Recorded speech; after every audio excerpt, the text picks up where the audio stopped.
The College 5 Week 5 slate lived up to the hype. A lot of upsets, a lot of close games, a lot of good stuff. We had Penn State and Oregon go to overtime. James Franklin still can't win the big game. We had Alabama still dominating the Georgia Bulldogs. And I think that is where we will start with the hometown Georgia Bulldogs.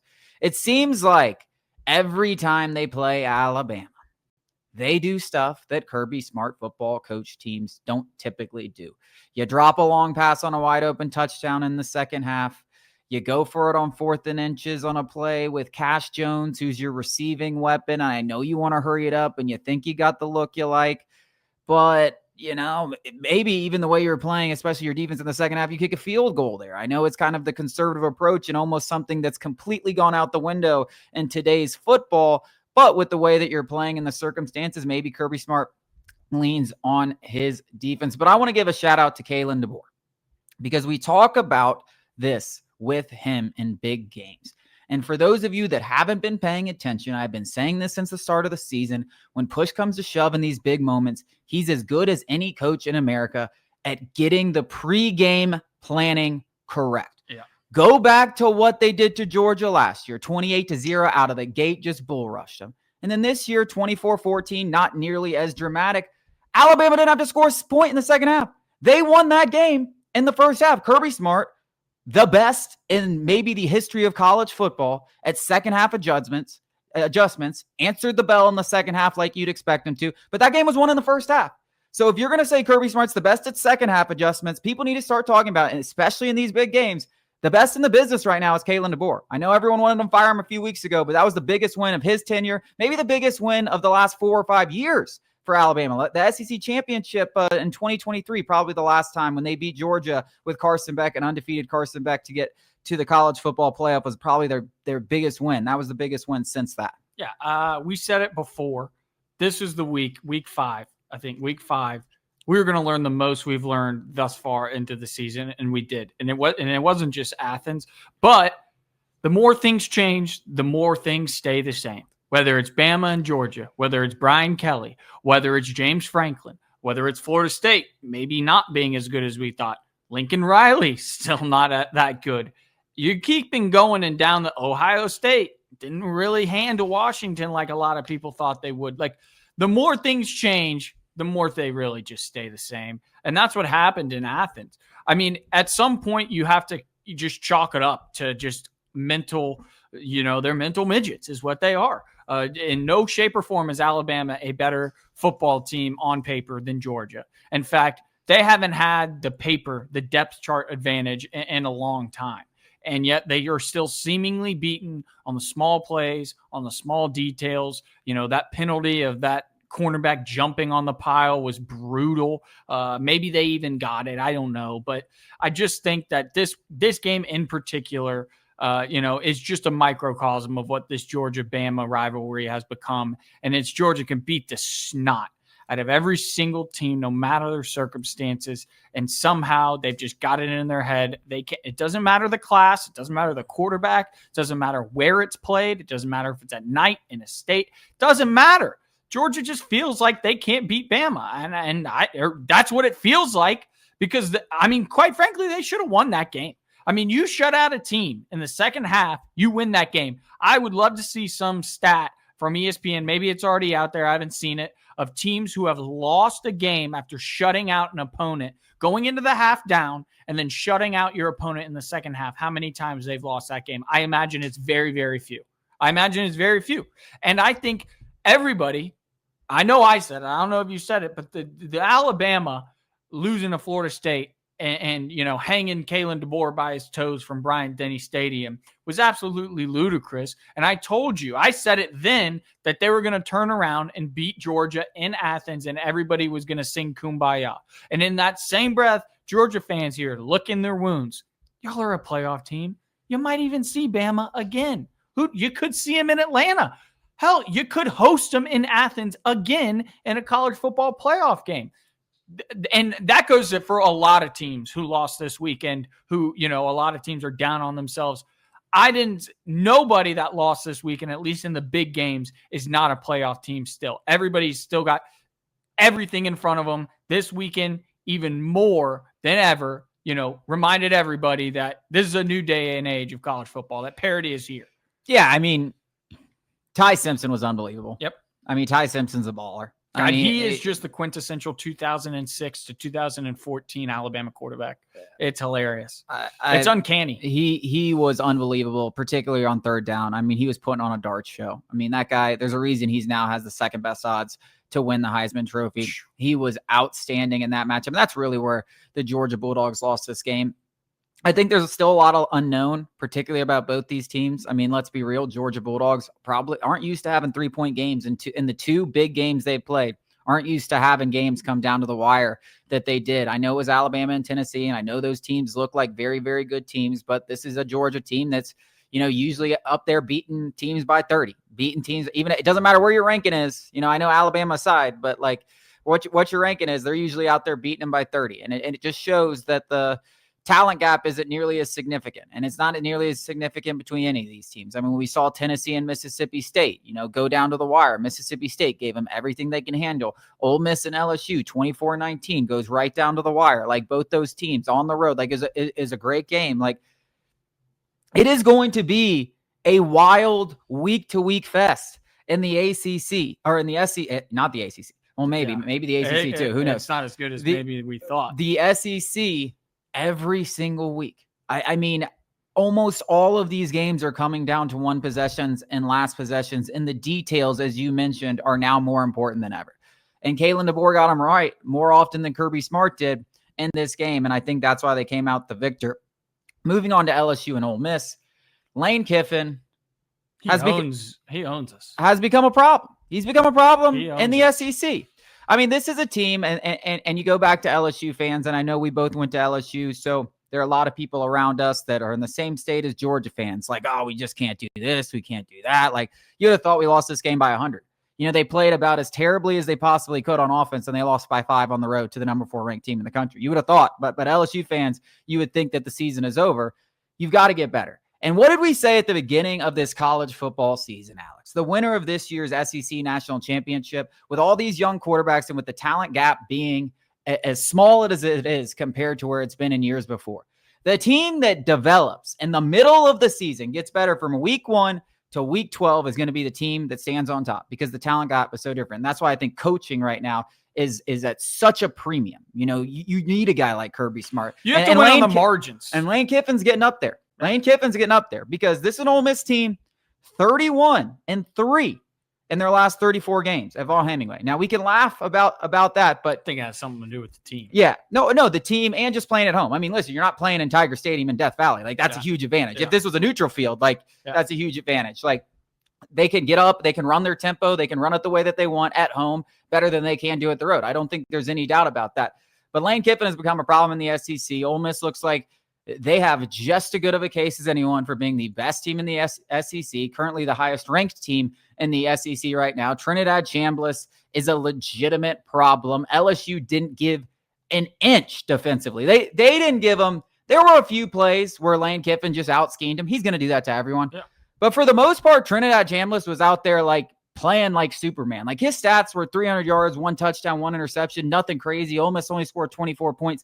That was a Heisman-like performance, because nothing was easy. It was converting on third down with his legs when the pocket was collapsing. It was making big throws on 3rd and 14. It was making plays when you had to. And to do that in your first real big game against an elite caliber defense, not Arkansas, not Tulane, a legitimate elite defense, very, very impressive. And he's a guy that's only going to get better as the season goes on. And you got to start learning to trust Lane Kiffin, because he's getting smarter and he's getting better as a head coach. Waiting for you to say that.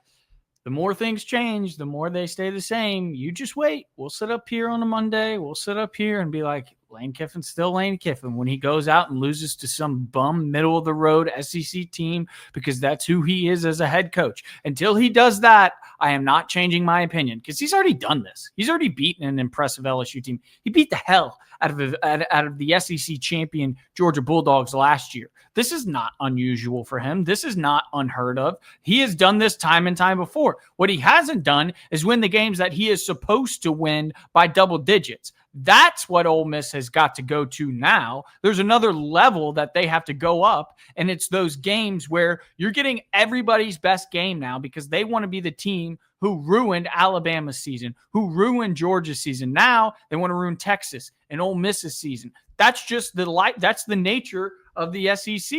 And until I see that, I am not getting off this train. He is who he is. And while he did do this, and this is super impressive, and I'm not saying he can't go out there and, be the SEC champion because they're certainly capable, but until he goes out and beats the Kentuckys handedly, beats the Floridas handedly, beats the Mississippi States, I don't care if it's the Egg Bowl handedly. Like, you wait and watch that Mississippi State game. That's going to be hell.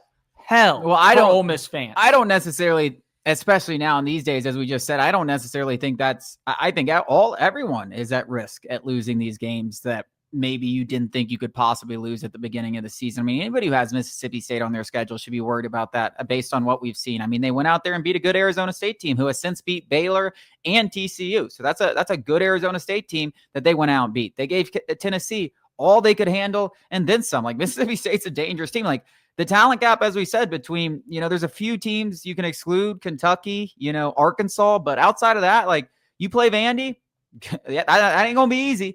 You play Ole Miss, like Ole Miss used to be. I even just said Ole Miss. Ole Miss used to be a game that you could count as a win on your schedule. Mississippi State, South Carolina, like, these are going to be difficult games for everyone to win. There is absolutely no breath in this schedule. Now on to Oregon and Penn State. What a joke. I don't know what to say about my man. What a joke. It's your man? I mean, guy's a bum. He's Mark. He's not a bum. I don't want to say that because I love Mark Richt so much.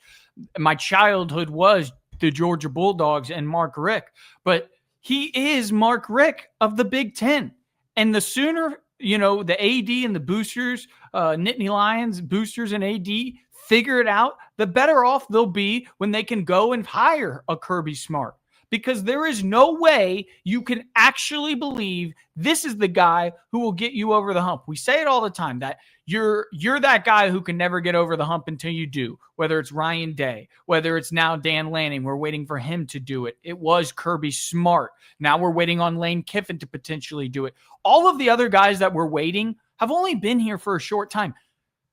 James Franklin has a decade plus time with Penn State and is still not done anything. I don't know the stats. I'm sure you've seen him plenty where he's like an ungodly amount of record against top 10 teams. Where he's like 1-9 or 1-20, whatever it is. It's absolutely embarrassing, especially for the talent that they have. It would be one thing if they didn't have, they have the talent to go toe to toe with anybody in the country.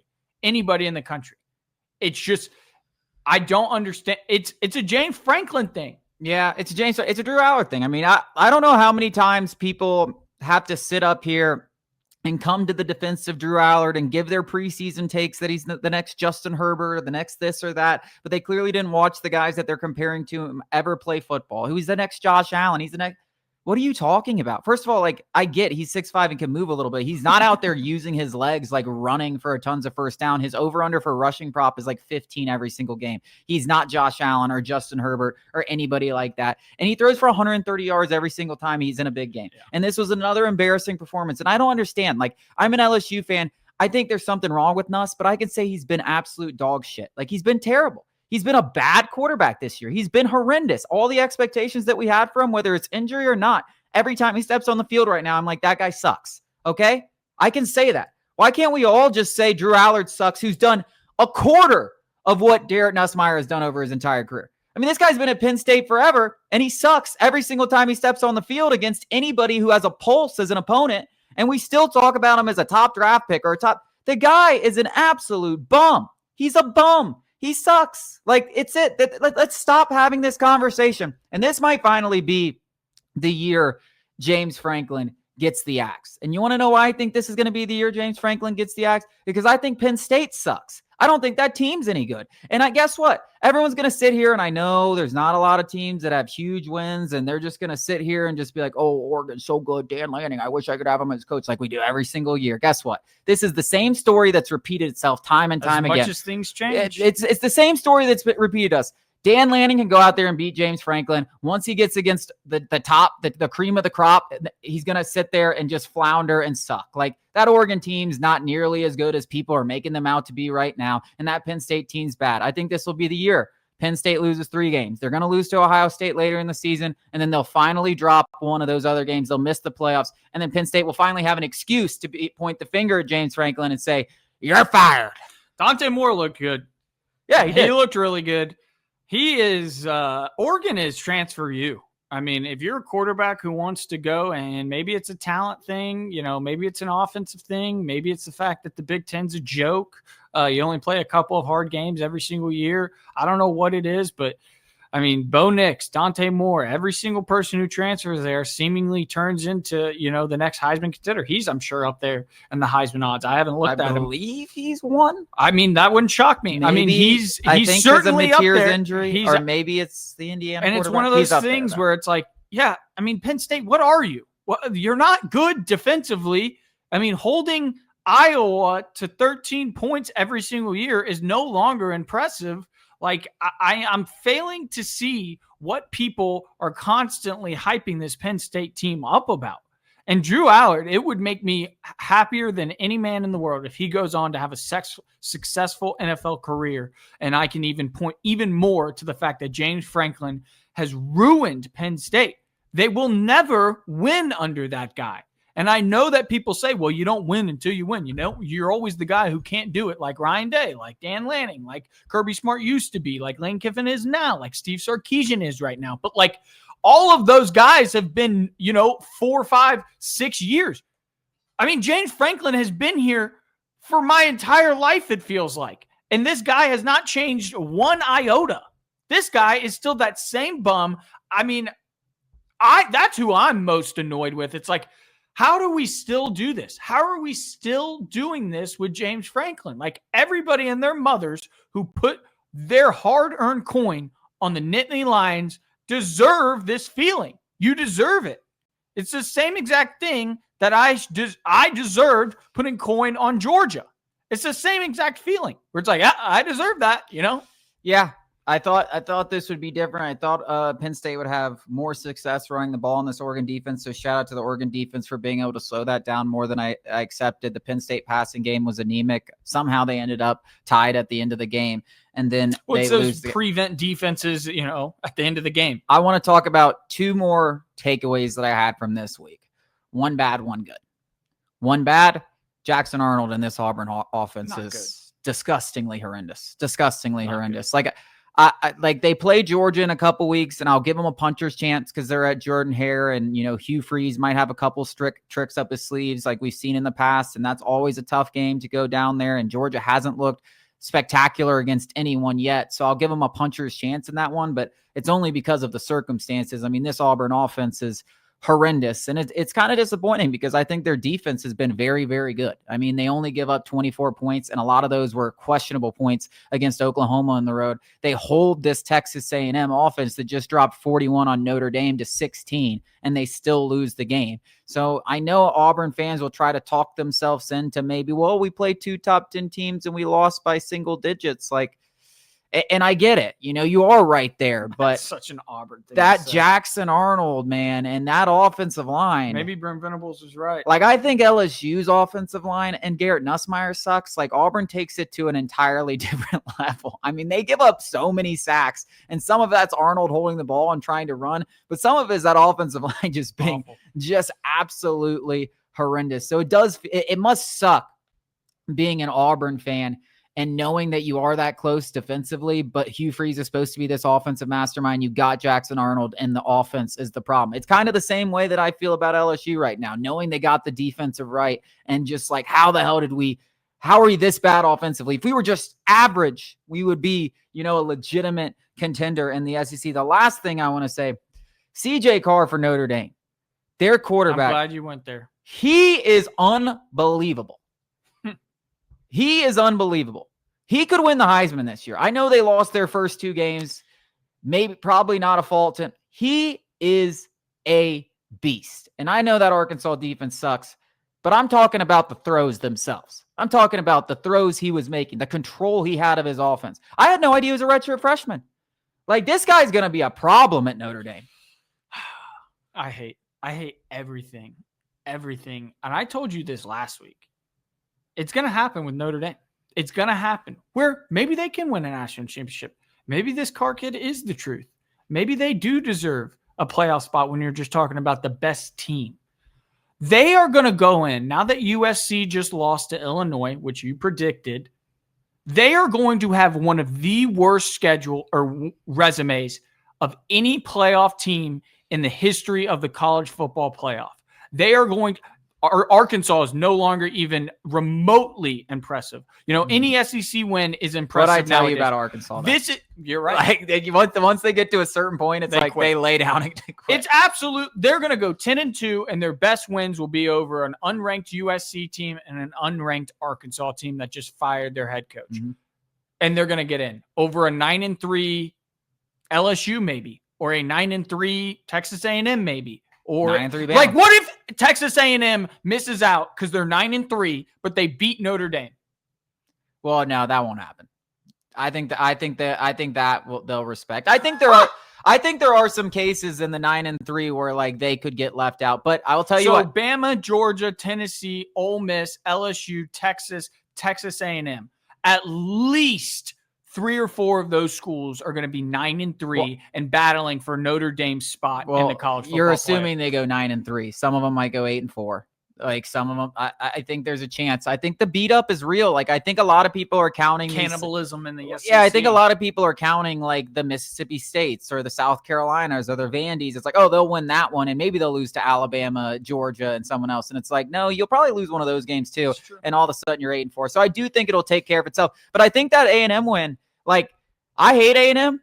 I'll tell you what, that A&M win, like tip of the cap for the SEC, because there is a very real scenario where it comes down to those teams, and Notre Dame's going to get the benefit of the doubt. But because A&M has that, and let's say LSU's 9-3 and they beat A&M, like those are conversations that are going to look a lot different when typically, I agree with you, they'd be like, yeah, Notre Dame's in. But I'll say this, and I don't like Notre Dame. I do not like them at all. CJ Carr, like I want to see that guy in the playoffs. Like I'm telling you, that guy is good. And maybe they don't have the defense, I think, to win it all this year. So crazy. But yeah, another situation where we're talking about flip-flop. The flip-flop of everything. And it's like, God, if we could just get it right. I mean, think about LSU a couple years ago. If they could have dreamed, they would have won that. Can we just have anything remotely not bottom level at LSU? Like one facet of this team every year under Brian Kelly is just near the bottom of the league. Yep. CJ Carr, I'm telling you. That guy's gonna be a problem to watch, and you're right. They probably are gonna go 10-2 because they are gonna go. Look at the schedule is a joke. We didn't even talk about Florida State losing. Florida State lost, and guess what? It just got kind of swept under the rug. Guess who's sitting in the driver's seat along with Miami in the ACC right now? Those Jackets, them Yackets. They got skin of their teeth. Doesn't matter. What I tell you about Sleepy Wake Forest though. That was a weird spot for them. I think that was the worst game of the Brinke era. I think there's some stats that back that up. And you still won. So I think that does tell you a lot about Georgia Tech, coming back and winning that game. And they got lucky as shit. I mean, one of the worst offside penalties missed I've ever seen at the end of that game. I mean, I'm talking about better be lucky than good. This guy was unevaded to the quarterback and then bounced back a foot, and they did not call it. And that would have given a first down to win the game. But, whatever, sometimes they go your way, sometimes they don't. Georgia Tech, hey, maybe they've earned the benefit of the doubt for those calls because they were obviously heavy favorites in that game. They got lucky to win that game, but there's a lot of instances where these great teams that have gone on to do big things have gotten lucky because of a few bad calls. You can talk about Oklahoma so far this year, and so good for them. Unbelievable week of college football. I think it lived up to the hype. I think it was a hard week to live up to the hype, and maybe some of the games weren't as exciting as you hoped, but they all came down to the wire. I mean, Georgia, Alabama, LSU, Ole Miss, Penn State, Oregon, USC, Illinois. You get the upset on Friday with Florida State and Virginia, which shout out Virginia, ranked for the first time in who the hell knows long. And then you get Miami, Florida coming up, and we got game day at Alabama and Vandy, just like we all expected, right? Diego Pavia looking to go 2-0 against Alabama. So another big week coming up in college football. And I imagine a lot of these shows moving forward when we break down are going to be just wild ones, because I think the cannibalism, particularly in the SEC, but all around college football, is just beginning. What a crazy year it's going to be.